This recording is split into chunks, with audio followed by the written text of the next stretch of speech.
ঠাকুর, তুমি যদি সত্যি হয়ে থাকো তাহলে এ বাড়ির বড় বউ আজকে তোমাকে বরণ করবে।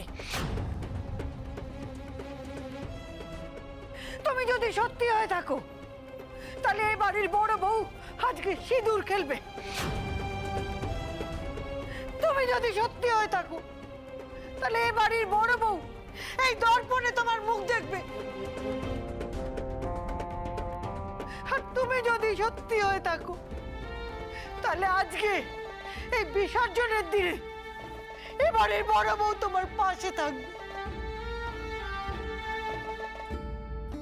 ডাক যখন বলবে ঠাকুর থাকবে কতক্ষণ, ঠাকুর যাবে বিসর্জন, তখন তখন আমি আমার বড় বৌমাকে বুকে আঁকড়ে ধরে বলবো, হায় মা, হায় মা, আমার বুকে আবার ঠাকুর আবার আসবেন, মা আবার সামনের বছর আসবেন, তুই আবার তাকে বরণ করবি, আবার সিঁদুর খেলবি,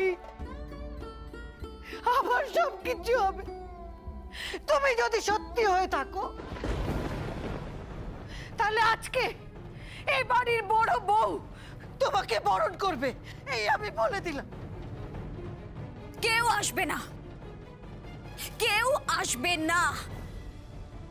আর আপনি এখান থেকে প্লিজ সরে যান, আমি বরণ করব, সরে যান। না, পিসিমণি যখন বারণ করেছে তখন কেউ বরণ করবে না, কেউ না। এসব কি পাগলামো হচ্ছে?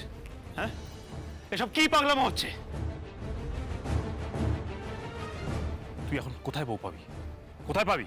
আচ্ছা কি মুশকিল বড়দা ভাই, আপনার বউ আসবে কোথা থেকে? আচ্ছা মেজদা ভাই, তুমি একটা ফোন করো তো।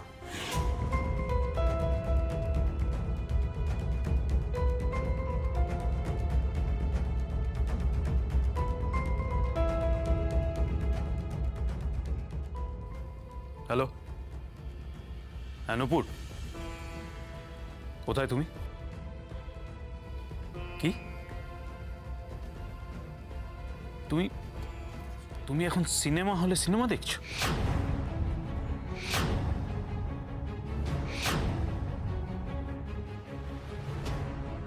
তোমার একটা ফ্রেন্ডের সাথে? ওকে, থ্যাংক ইউ। কি এবার বল, এনিথিং এলস? কি হলো, কথা বলছিস না কেন? বল।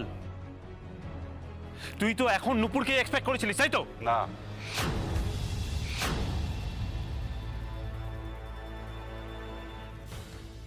আমি অন্য কাউকে এক্সপেক্ট করছিলাম। কাকে? সে যদি একবার সবার সামনে এসে দাঁড়ায় তাহলে। তুই কার কথা বলছিস বড়দা ভাই? ময়না।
প্লিজ বন্ধ করুন এসব, আর আমাকে বরণটা করতে দিন। সরে যান আপনারা। কেউ বরণ করবে না। সরে যান পিসিমণি। ভালো হবে না বলে দিলাম। তুমি আটকাচ্ছ কেন ওকে? আটকাচ্ছ কেন? শুভর বিয়ের পর এটাই প্রথম বছর, আর সেখানে বাড়ির বড় বউ বরণ করবে না, এটা হতে পারে না। কোথায় বড়